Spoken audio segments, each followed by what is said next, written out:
Le diable, votre ennemi, tourne autour de vous. Résistez-lui, étant ferme dans la foi. 1 Pierre 5, 8, 9.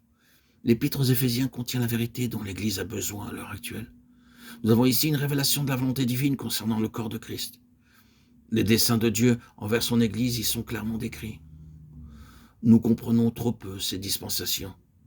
C'est pourquoi nous sommes encore dans les ténèbres.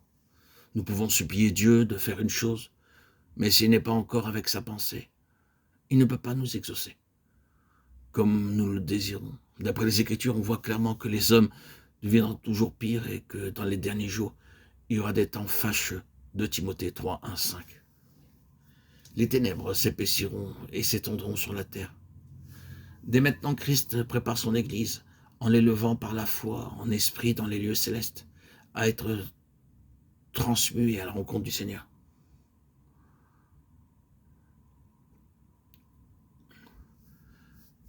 Dans les années 1900, le Seigneur envoya une effusion spéciale du Saint-Esprit pour réveiller l'Église de Christ à travers le monde, pour qu'elle se lève, se prépare au retour du Seigneur Jésus. Depuis ce moment, l'Église, je parle ici du corps mystique de Christ, a été plongée dans la bataille, le conflit des derniers jours. Vous le verrez partout, le conflit règne maintenant, là où régnait le calme plat, et le conflit vaut mieux que le calme plat. Le service du chrétien aujourd'hui est différent de ce qu'il était auparavant. Il semble y avoir deux sphères distinctes de service parmi le peuple de Dieu. Le service de ceux qui sont encore sur l'ancien plan, allant jusqu'à la limite des lumières qu'ils ont reçues, et Dieu les emploie. Mais toute âme qui marche avec Dieu marche vers une lutte qu'elle n'a jamais connue auparavant. Ce qu'il faut à l'heure présente, c'est comprendre notre position spirituelle, où nous sommes, et comment nous devons travailler pour triompher dans la lutte. Comment la bataille sera-t-elle gagnée? Par ceux qui comprennent comment il faut prendre position en Christ, au-dessus de toute principauté, de toute puissance, et qui resteront fermes dans cette position de victoire en Christ, jusqu'à ce que les puissances des ténèbres soient vaincues et que le peuple de Dieu soit délivré.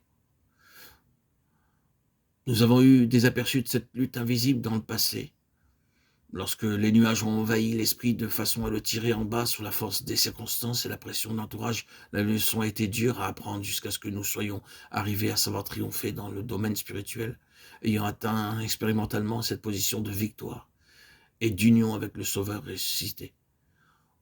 Au sujet de ce conflit spirituel, nous lisons le 6e chapitre des Éphésiens et nous écoutons Paul qui écrivit cette lettre de Rome. Tout en étant dans cette prison romaine, son esprit était triomphant avec Christ, dans la position de victoire. Et Paul, à Rome et en prison, édifie encore l'Église de nos jours. En regardant aux circonstances extérieures, on serait tenté de dire, pauvre Paul, son œuvre est terminée. Eh non, non, nous dirait-il, il n'y a aucune défaite dans les lieux célestes. Tel est l'homme qui écrivit les choses les plus élevées concernant la vie spirituelle de l'Église. Et nous trouvons cette révélation dans cette merveilleuse épître aux Éphésiens.